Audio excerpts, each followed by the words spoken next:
چونکه دغه ورځې هغه د حج ورځې دي، خلک هغه حجونو طرف ته هغه روان دي. د دې وجې نه تاسو په وړاندې هغه د حج په باره کې هغه یو څو اهم ضروري وضاحتونه هغه یې ښودل غواړم. حج دا د الله د طرف نه مسلمان باندې هغه فرض دی. څنګه چې د دین اسلام هغه نور ارکان دي، د دین اسلام دا عمارت دا په پنځو ستنو باندې هغه ولاړ دی. په هغې کې اولنۍ کلمه شهادت، دویمۍ مونځ، روژه، زکات او حج.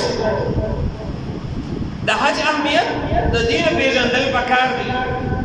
که بالفرض دا حج د دین اسلام نه هغه لرې کې د دین اسلام د عمارت هغه نیمګړی پاتې کېږي. د دین اسلام دا بنیاد هغه نیمګړی کېږي د حج نه بغیر. نو د حج د ټولو نه اهم اهمیت او خصوصیت دا دی چې د دې د وجې نه د دین د عمارت هغه قائم دی. د دې د وجې نه د دین دا آبادي هغه مضبوطه هغه ولاړه ده. که دغه حج دی هغه لرې کې دغه یو ستن دا به دې هغه لرې شي، دغه عمارت هغه به ونړېږي. د حج فرضیت هغه د قرآن، احادیث،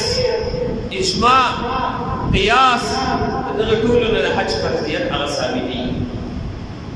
قرآن مجید کې الله پاک فرمایي ولله علی الناس حج البیت من استطاع الیه سبیلا. د الله دپاره په دغه انسانانو مسلمانانو باندې هغه حج فرض دی. من استطاع الیه سبیلا، د چا چې د دغه طرف ته هغه طاقت وي. څوک چې د حج هغه استطاعت او طاقت لري په دغه خلکو باندې هغه حج فرض دی. کله چې ابراهیم علیه السلام د کعبې د تعمیر نه هغه فارغ شو، الله پاک حکم کړی ابراهیم علیه السلام ته کعبه هغه جوړه کړه، د دې آبادي هغه وکړه. اسماعیل علیه السلام ورسره دی، ابراهیم علیه السلام هغه کعبه جوړوي. کله چې د کعبې د عمارت نه ابراهیم علیه السلام فارغېږي، ابراهیم علیه السلام ته الله پاک حکم کوي وأذن فی الناس بالحج، خلکو ته د حج هغه اعلان وکړه، خلکو ته دغه اعلان وکړه چې د حج طرف ته دغه انسانان دغه مخلوقات د حج طرف ته هغه راشي. ابراهیم علیه السلام په دغه وخت کې خپل رب ته عرض کوي اے الله زما اواز به څنګه ټولې دنیا ته رسي؟ په دنیا کې خو هغه ډېر خلک آباد دي، ډېر خلک هغه اوسېږي، زما اواز به دغه انسانانو ته څنګه رسېږي؟ په هغه وخت کې نه چې دی هغه د سپیکر انتظام شته، نه د میډیا هغه انتظام شته دی. اے الله په دغه اواز به زما خلکو ته هغه څنګه رسېږي؟ الله ورته ارشاد فرمایي ستا کار هغه اعلان کول دی، اواز رسول هغه زما کار دی. یو روایت کې راځي ابراهیم علیه السلام هغه په مقام ابراهیم باندې ودرېدو، بل روایت کې راځي ابراهیم علیه السلام په جبل قبیس باندې ودرېدو. په هغه وخت کې هغه اعلان کوي اے خلکو ما د الله د رضا لپاره د الله کور چې دی هغه جوړ کو، د الله کور مې آباد کو. تاسو ټولو ته هغه اعلان دی، تاسو ټول چې دی د الله کور طرف ته راشئ، تاسو ټول راشئ د الله د طرف د کور نه چې دی هغه طواف وکړئ. د دې چې دی هغه دلته د حج لپاره هغه تشریف راوړئ. حدیث کې راځي ټول انسانانو ته الله اواز ورسو. تر دې په هغه وخت کې څوک موجود و هغوی ته اواز ورسېدو، څوک نه موجود د هغوی ارواحو ته الله پاک هغه اواز ورسو. او بیا حدیث کې راځي تر قیامته پورې څومره انسانان راتلل د هغو ټولو ارواحو ته دغه اواز هغه الله پاک رسولی دی. بیا بعضې خلکو هغه لبیک ویلی دی، بعضو خلکو لبیک نه دی ویلی. حدیث کې راځي نبی علیه السلام فرمایي چا چې یو پیر لبیک ویلی دی هغه ته الله پاک یو پیر مقرر کوي په ژوند کې هغه یو پیر حج وکړي. چا چې دوه پیرې لبیک ویلی دی هغه دوه پیرې حج ته چې دی هغه تشریف یوسي. چا درې پیرې لبیک ویلی دی هغه درې پیرې چې دی هغه د حج دپاره هغه لاړ شي، هغه ته درې پیرې هغه توفیق میلاو شي. چا لبیک نه دی ویلی هغه ته توفیق چې دی هغه نه نه ورکولی کېږي او نن چې حاجی د هغه حج په دوران کې هلته د هغې هغه علاقه چې هغه یو شرع علاقه وه په هغې کې اواز لګئ لبیک اللهم لبیک لا شریک لک لبیک ان الحمد والنعمة لك والملک لا شریک لک په دغه وخت کې دی اواز لګئ لبیک ای الله زه حاضر یم روایت کې راځي دا د هغې ابراهیم علیه السلام د هغه اعلان هغه جواب دی چې دی وایي لبیک ابراهیم علیه السلام اعلان کړی ابراهیم علیه السلام ته الله پاک حکم کړی ابراهیم علیه السلام وایي زما اواز به څنګه رسېږي علماء فرمایي کله چې یو حاجي لاړ شي هلته کې د لبیک اواز لګوي دا د ابراهیم علیه السلام د هغه اعلان جواب دی څوک دنیا کې چاته اواز وکړي پلان کیا ورته وایي لبیک حاضر یم یا یو استاد حاضري اخلي پلان کې سید عمر بکر نوم واخلي او لبیک زه حاضر یم ابراهیم علیه السلام هغه اعلان کړی دی د الله د طرف نه د هغه سره وعده وه اعلان کول ستا کار دی اواز رسول زما کار دی ابراهیم علیه السلام اعلان کړی دی کوم حاجي چې حج له لاړ شي هغه اواز کوي لبیک زه حاضر یم ای الله د ابراهیم علیه السلام په هغه اعلان باندې زه لبیک ویم نو په هغه ځای کې چې دی هغه حاجي د ابراهیم علیه السلام د لبیک د ابراهیم علیه السلام د اعلان هغه جواب په لبیک سره ورکوي نو دا حج دا په دې امت باندې الله پاک فرض کړی دی مخکې څومره امتونه تېر شوي دي د نبي علیه السلام د امت نه مخکې لکه امت د عیسی علیه السلام امت د موسی علیه السلام امت د ابراهیم علیه السلام چې ابراهیم علیه السلام دغه کعبه آباده کړې وه دغه رنګې نور پیغمبران هغه تېر شوي دي په هېڅ یو امت باندې الله پاک دا حج نه دی فرض کړی واحد یو امت د نبی علیه السلام دی دا د نبی علیه السلام د امت خصوصیت دی چې په دې باندې الله پاک حج فرض کړی ها البته د نبی علیه السلام د امت نه مخکینو امتونو حجونه کړي دي خو په هغوی باندې فرض نه و که آدم علیه السلام د هندوستان نه حج له چې دی نه هغه تشریف یې وړو او واقعه کې به هم تاسو اورېدلي کله چې د ابراهیم علیه السلام دوه زامنو حابیل او قابیل اپس کې هغه جګړه وکړه په دغه وخت کې مفسرین لیکي په دغه وخت کې ابراهیم علیه السلام د آدم علیه السلام حج ته تلل هغه وخت کې هغه هم حج وکړه هر پیغمبر هغه حج کړی دی هر امت هغه څه نه څه حج هغه ادا کړی لیکن په هغوی باندې فرض نه و آدم علیه السلام چې کله اول حج له لاړو جبریل علیه السلام راغی ابراهیم علیه السلام آدم علیه السلام ته عرض کړي ای آدم حج له راغلی لیکن ستا نه مخکې او یا زره کاله مخکې فرشتو د دغې بیت الله د دغې ځای نه هغه طواف کړی او په اوو اسمانونو له پاسه د دغې بیت الله شریف بالکل سامنے اوو اسمانونو له پاسه یو کعبه ده چې هغې ته بیت المعمور ویلی شي دا د فرشتو هغه کعبه ده دلته انسان د دغې کعبې نه هغه طواف کوي د اوو اسمانونو له پاسه د دې په برابرۍ باندې فرشتې د بیت المعمور نه هغه طواف کوي روزانه فرشتې هغه طواف کوي نو آدم علیه السلام ته جبریل علیه السلام څه وایي د نن طواف کې لیکن ستا نه ډېر کلونه مخکې فرشتو چې دی نه هغه طواف کړی نور روایت کې راځي آدم علیه السلام څلوېښت پېرې د حج لپاره هغه تشریف وړی د هندوستان نه د دې هندوستان نه آدم علیه السلام څلوېښت پېرې د حج لپاره هغه تشریف وړی دی نو حج دا په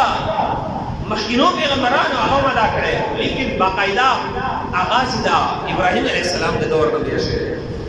د ابراهیم علیه السلام د دور نه واخله تر د عربو د جاهلیت د وخته پورې خلکو به حج کوه تر دې چې د عربو هغه جاهل قوم چې هغوی به خپل ژوندۍ لوڼه ښخولې هغوی به هم د بیت الله شریف هغه طواف کوه هغوی به هغه هم حج کوه د ټولې دنیا نه به خلک راتلل هغوی به حج کوه او دغې خلکو به د دغې حاجیانو هغه خدمت کوله یا کله چې د نبی علیه السلام بعثت شو په نبی علیه السلام باندې حج فرض شو نو نبی علیه السلام په اول کال باندې په 8 ذی الحجه باندې حضرت ابوبکر صدیق رضی الله تعالی عنہ امیر حج هغه جوړ کړ او په 9 ذی الحجه باندې بیا په دا 9 ذی الحجه د نبی اسلام د هجرت په 9 کال باندې او بیا په 10 کال باندې نبی اسلام په خپل تشریف ونه د نبی اسلام اولنې او اخري حج دی. بهرحال حج دا په هر امت باندې خو فرض نه و، په دې امت باندې الله پاک دا حج هغه فرض کړ. نو د حج فرضیت هغه د قرآن نه هغه تاسو ذکر شو. حدیث کې نبی اسلام فرمایي یا ایها الناس اے خلقو قد فرض الله لكم عليكم الحج فحجوا، الله په تاسو باندې هغه حج فرض کړی دی، لہذا تاسو د الله دپاره هغه حج ته تشریف راوړئ. اجماع کې بدایع صنایع کې هغه لیکلی دی چې اجماع د امت هغه په دې باندې دی چې مسلمانانو باندې حج هغه فرض دی، بل عقل هم د دې تقاضا کوي. ګوره انسان الله پیدا کړی دی، که انسان سوچ وکړي دا انسان الله صرف او صرف د خپل عبادت لپاره پیدا کړی دی. بل ذکر راځي وما خلقت الجن والانس الا ليعبدون، الله فرمایي ما انسانات او جنات صرف او صرف د خپل عبادت لپاره پیدا کړي. د انسان د عبادت لپاره پیدا کړي، بل د انسان د الله پاک هغه قسمه قسم نعمتونه په دې دنیا کې هغه ورکړي دي. نو اول خبره دا ده چې عبادت په انسان کوي د الله. اوس انسان هغه مونځ کوي، روژه نیسي، نو مونځ دا د انسان هغه بدني عبادت دی، د ده وجود په دې کې خرج کېږي. یو انسان هغه روژه نیسي دا د ده د وجود عبادت دی، بدني عبادت دی. یو انسان هغه زکات ورکوي دا د مالی عبادت دی. یو عبادت هغه بدني عبادت دی چې په هغې کې جسم خرج کېږي، یو عبادت هغه مالی عبادت دی چې په هغې کې د انسان مال خرج کېږي. نو مالی عبادت هغه د انسان هغه زکات دی، بدني عبادت هغه مونځ دی، بدني عبادت هغه روژه ده. لیکن یو عبادت هغه داسې دی چې په هغې کې دغه بدني عبادت چې هغې کې وجود هغه هم استعمالېږي، دغه مالی عبادت چې په هغې کې هغه مال هم د انسان هغه استعمالېږي. دغه ټول عبادتونه د دې مجموعه واحد هغه عبادت دی چې هغې ته حج ویلی شي. په دې کې د انسان مال هغه هم استعمالېږي چې په دې باندې هغه کوم خرچه راځي هغه انتهایي زیاته، په دې کې د انسان مال هغه استعمالېږي. بل دا د دې انسان بدني عبادت دی، په دغه عبادت کې چې په دغه حج کې چې کوم وجود هغه استعمالېږي، دغه بدني عبادت نه په مانځه کې شته دی، دغه بدني عبادت نه په روژه کې شته دی. دغه تکلیف او مشقت چې دی هغه صرف او صرف په حج کې دی. نو په حج کې هم بدني عبادت راجمع شوی، هم پکې مالی عبادت راجمع شوی. نو دا د عبادت هغه کامل هغه درجه ده. بل انسان چې د الله پاک چې انسان ته کوم نعمتونه ورکړي د دغه نعمتونو تقاضا ده چې انسان شکریا ادا کړي. او کامله شکریا ده چې انسان د الله کور ته بیت الله شریف ته هلته لاړ شي، مشقت برداشت کی، تکلیف برداشت کی، خپل وخت ورکړي، خپل وجود هغه استعمال کړي، خپل مال هغه استعمال کړي، هلته د الله شکریا چې دی هغه ادا کړي. نو عقل هم د دې تقاضا دی چې انسان د حج دپاره هغه لاړ شي او هلته د الله یو مخصوص هغه عبادت. حج دا هغه خاص عبادت دی چې د دې لپاره الله وخت خاص کړی دی. حج څه ته ویلی شي؟ حج په لغت کې ارادې ته ویلی شي، یو نیک کار اراده کول. په اصطلاح کې هو زیارت مکان مخصوص، دا د یو مخصوص ځای زیارت دی، هلته تلل بفعل مخصوص په مخصوص افعالو سره، باوقات مخصوص په مخصوص اوقاتو سره. دا د حج خصوصیات دي. حج دا په هر وخت کې نه کېږي. ګوره مونځ که د انسان نه د ماسپښین مونځ قضا شو، دی به لږ وروسته دا مونځ را وګرځوي، دی به مازدیګر را وګرځوي، دی به ماښام را وګرځوي، دی به ماسخوتن سبا را وګرځوي. دغه مونځ هغه دی را ګرځولی شي. لیکن واحد دغه حج دی چې دا د دې انسان نه په یو کال باندې قضا شو، دغه 11 میاشتې دغه انسان دغه حج بیا نشي را ګرځولی. دی به بیا د هغې مخصوص وخت لپاره انتظار کوي، کله چې هغه وخت دی راغلی. د حج دپاره وخت هغه خاص دی، د هر ډېر ذوالحجې پورې دغه مخصوص اوقات دي دغه پنځه ورځې به دغه پنځه ورځو کې هغه حج ادا کېږي نو د حج دپاره هغه وخت مخصوص بل موږ به مونځ وایو د مانځه دپاره ځای مخصوص نه دی دا به شته چې په پلان کې سي کې مونځ غوره دی په پلان کې غوره نه دی په جومات کې غوره دی په کور کې نه دی غوره د دې عام جومات په نسبت باندې بیت الله شریف مسجد نبوي ته لاړ شي هلته ډېر غوره دی خو لیکن مونځ هر ځای کېږي افضلیت کې فرق شته لیکن کېږي هر ځای خو حج هغه عبادت دی چې هغه صرف او صرف هلته بیت الله شریف هلته چې دی عمل کېږي حج ته د دنیا په یو ګوټ کې هغه نشي کولی که حج ته کې خامخا به هلته بیت الله شریف ته هغه تشریف وي دا د حج خصوصیت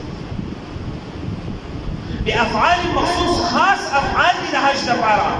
خاص ارکان دي د حج دپاره کله چې هغه ارکان نه ادا کړي حج هغه ستا کامل نه دی او په عرفه دې نه کړي په عرفات کې دې نو ذوالحجې هغه ورځ نه تېره کړي په دس ذوالحجې دې هغه طواف نه کړی دغه رنګې هغه شیطانان دې نه ویشتلي حلق دې هغه نه کړی دغه مخصوص افعال دې دغه دې نه ادا کړي حج دې نه ادا کړي حج دغه مخصوص افعال دې حج په مخصوص اوقات کې کېږي حج په مخصوص ځای کې کېږي دا د حج هغه خصوصیات دي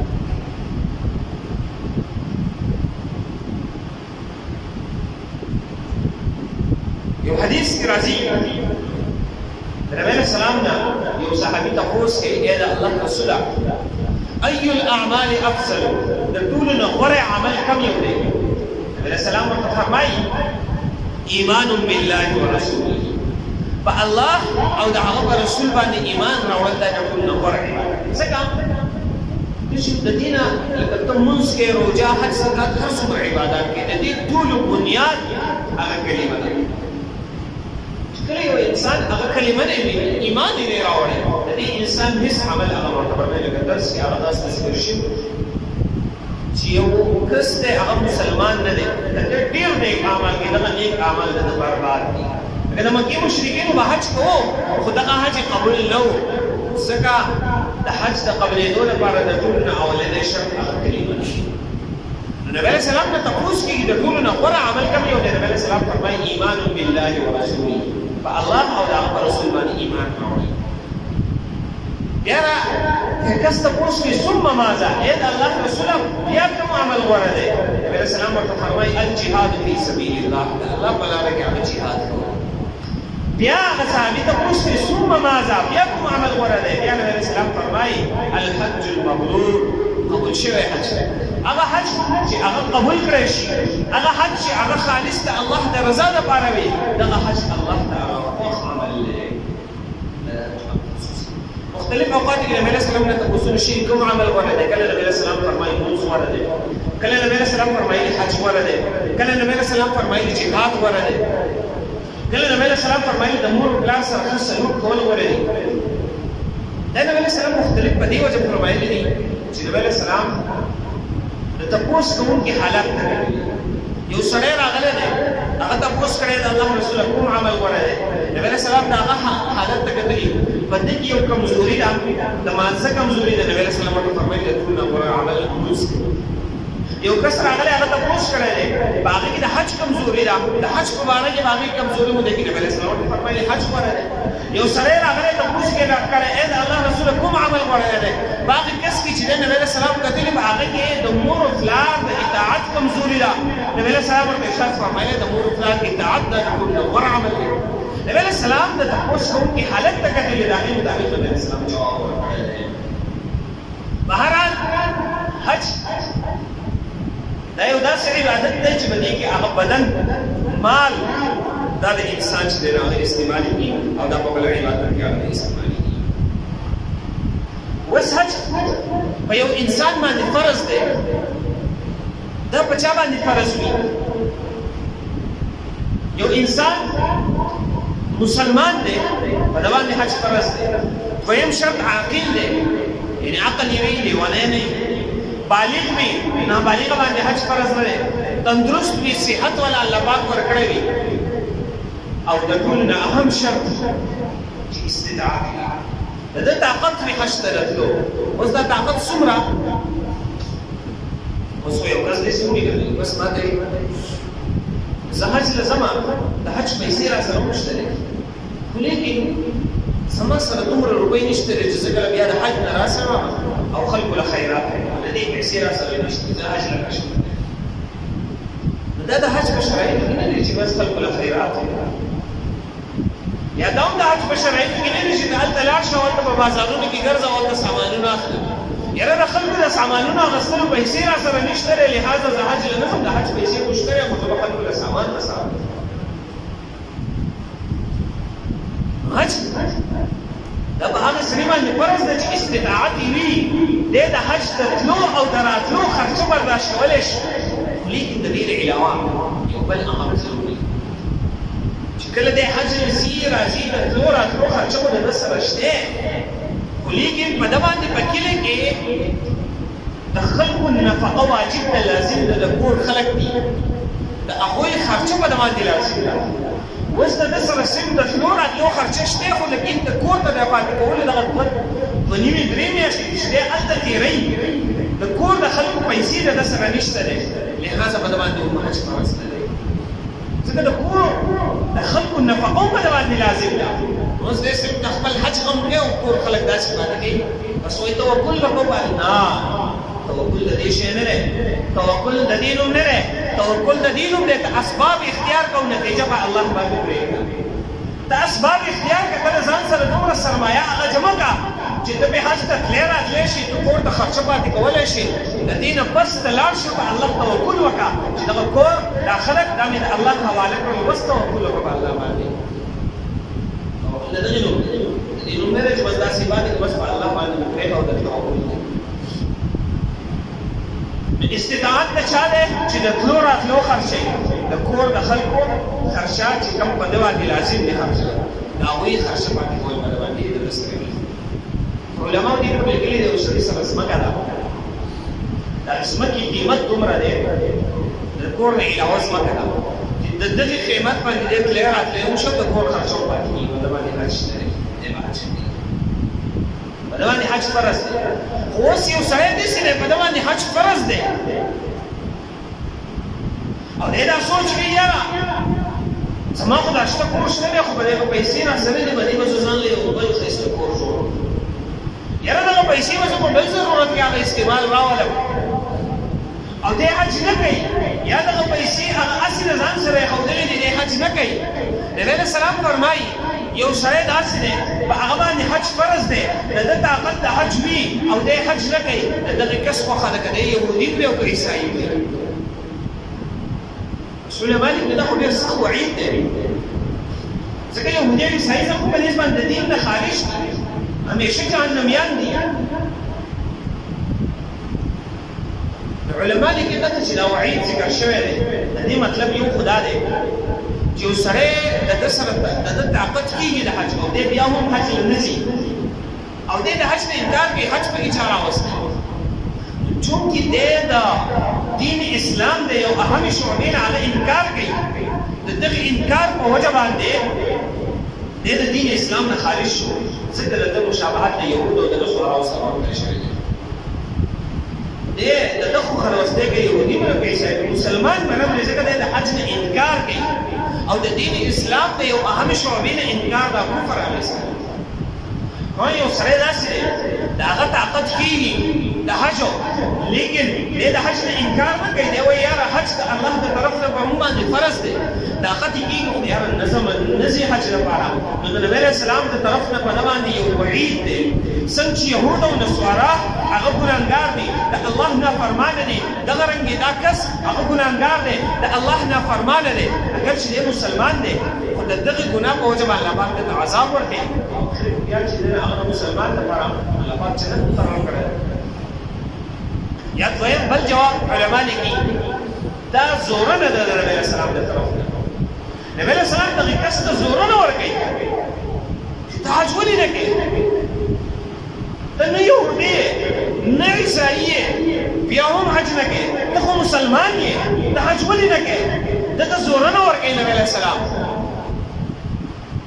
په دې کې زورنه یا خو زورنه ده یا چې دنه هغه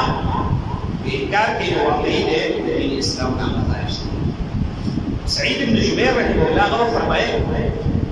زما په خوا کې یو سړی داسې چې هغه باندې حج فرض او دې حج له نه ځي نو په دغه کس باندې څه چلند سره کله چې دی د دنیا نه لاړ شي دی وفات شي نو زه به په دغه کس باندې هغه جنازې نه څه دا یو انسان په هغه باندې حج فرض دی یو باندې جوړي بل باندې جوړي د توفیق نه ملایي چې دا چا اراده د حج وي الله هغه توفیق ورکړي الله پاک هغه لارې کولاوي اگر که په دغه وخت د په باندې حج فرض نه دی لیکن د خواهش دی چې زه حج لاړې ما هلته طواف وکړې ما د خپل رب هغه عبادت هلته وکړې دته الله پاک هغه لارې کولاوي. کتابونو کې واقعه لیکلې ده یو معذور انسان دی یو معذور دی دغه معذور چې دی نه هغه غالبا عبدالله ابن مبارک رحمه الله دغه واقعه ذکر کوي دی وایي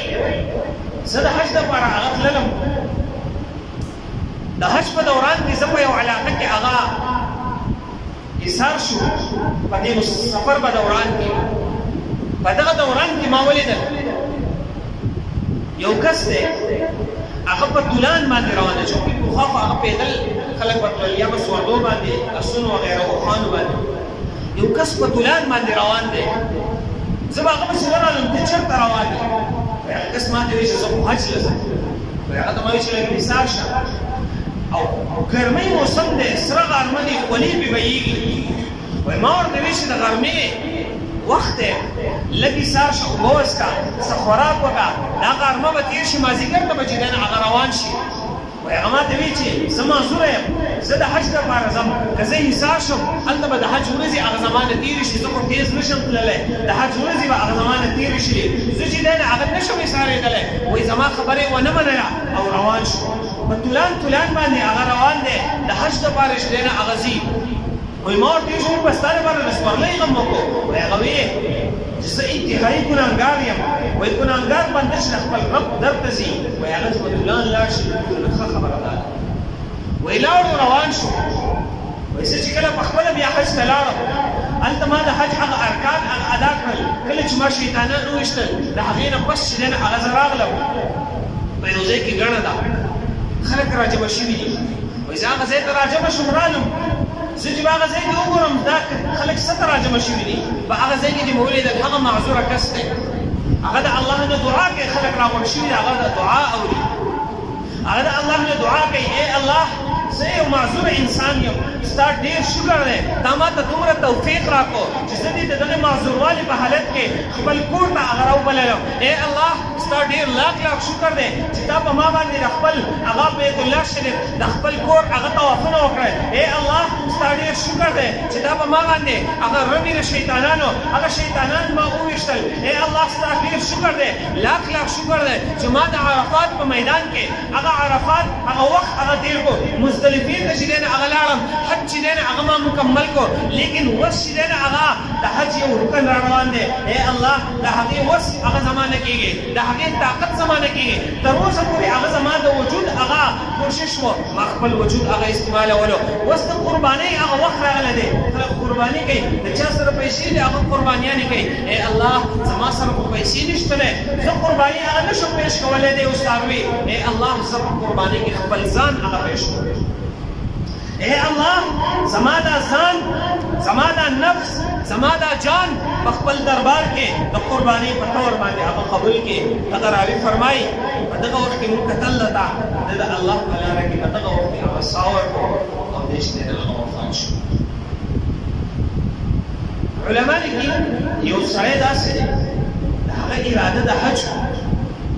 الله پاک ته دې نه سړی د هغه د اراده د حج نه کوي د سره ډېر مال دولت جمع شي د ده اراده نشته دی د الله پاک توفیق نه مولانا مرشد احمد مدني رحمه الله کله چې د ده نوم ذکر شي دا مدني دا د ده خصوصیت دی دا د ده نوم سره لګي حالانکې دی د هندوستان اوسېدونکی د سره مدني لیکل شي کله چې صرف مدني لفظ ذکر شي علما ټول هغه په دې باندې پوهیږي د دې نه مراد چې دی هغه مولانا حسین احمد مدني رحمه الله د نوم سره د مدني نوم ولې ولګول شو چې کله په هندستان کې و خلک په حج لپاره راتلل د حج ډېر شوق و بسره کې چې زه به حج کله ځم زه به کله چې دی د خپل رب د کوره هغه طوافونه کوم د حج لپاره به کله ځم کله چې به د حج دا ورځې راغلې دغه ورځې به په ده باندې انتهایي سختې وې د ده به خوراک خواته لګېدو انتهایي به خفه و په دغه وخت کې او بیا خصوصا د عکس الحجې نه تېره ذیالحجې کې به دا ورځې به داسې وې چې ده به اسمان ته کتل ده به ویل یا الله په دې وخت کې به حاجیان دا عمل کوي کله چې به د نوم ذیالحجې یا الله په دې وخت کې به حاجیان عرفات ته تلي په دې وخت کې به حاجیان دا عمل کوي او انتهایي به یې وجړل هغې اثر دومره و الله پاک ته دومره توفیق ورکړي چې دې حج له هم لاړو او دا توفیق ورته ورکړو 18 کاله هلته دی مقیم شو الله پاک ته د اقامت 18 کاله هغه توفیق ورکو او په دغه 18 کاله کې د مدینه شریف مسجد نبوي کې د نبی له سلام د احادیث درس ورکړی دی په دغه 18 کالو کې د چې دی نه هغه د دې دومره اثر و چې د ده نوم سره مدني ولیکلی شو اگر که دی وروسته راغلی هندوستان ته دی پیدا شوی په هندوستان کې دی د ده نور عمر تېر شوی په هندوستان کې دی دی دفن په هندوستان کې دی لیکن د ده د نوم سره مدني لیکلی شي دا د هغې 18 کالو هغه برکت و دا د ده د هغې شوق هغه برکت و نن د هغه د نوم سره هغه مدني لیکلی شي 18 کاله د په مسجد نبوي کې د نبي علیه السلام د احادیثو هغه درس ورکړی دی دا د هغې شوق هغه نتیجه ده علما لیکي دی یو سړي هغه شوق دی دته به بندې لارې الله پاک کولاوي چې د یو سړي شوق نه دی هغه ته به کولاوي لارې چې دی نو هغه بندېږي نو حج او ورځې دا د حج دی دې باره کې هغه ډېر نور هم څه خبرې وې چې وخت هغه کم دی نو حج دا په مسلمان باندې فرض دی استطاعت او طاقت هغه لري باندې هغه فرض دی دا چا باندې حج فرض وي کار دې شته کې هغه اخیر نه وي یو کال بل ته هغه نه وروسته کوي څومره تعدي کولی شي وکړي ځکه د مرګ ژوند پته نه لګي انسان ته کله مرګ هغه راشي یا به دی د حج هغه وصیت کوي د حج دننه نه ساتي دی به د حج هغه وصیت کوي زما له طرف نه هغه حج